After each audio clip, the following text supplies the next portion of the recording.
I think the first and foremost, being eliminated in the match against Jamaica presented a new set of goals and objectives that had to be considered, reviewed, and set, and so that was part of it. Certainly, the ongoing challenges that continue to present itself to smaller MAs such as ourselves, given where the players are playing, continues, along with the university season coming to end, and we have a couple of players, obviously, that are competing in the final rounds of that. So all of those come into consideration when we set this squad. What we wanted to do is make sure that we continue to provide a balance to what we do. And that includes making sure that there is a group of veteran players who understand what the capabilities and the requirements are of international football to help the process with the new younger players, which given the selections that we've made and given if you look at the average age of the group, I think it's like 50% of it are under the age of 23. So this is also part of us starting our build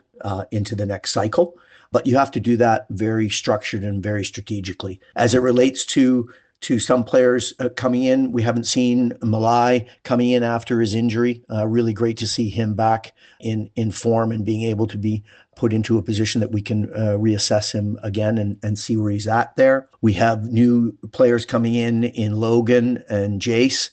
Excited about that in terms of what the future brings and give them a good opportunity to look at senior football at the international level. The inclusion of domestic players, Donovan, for example, somebody who's never been involved with this program, but has had consistency in terms of putting the ball in the back of the net in the Premier Division. And, that's something that we have to look at as one of our gaps. And so we need to continue to mine the world for people who can complete that sort of scenario. And then Riley, who I think has been impressive in Premier League play in the recent weeks. He was part of our group back in 2024 and in 2023. So it's good to see him returning.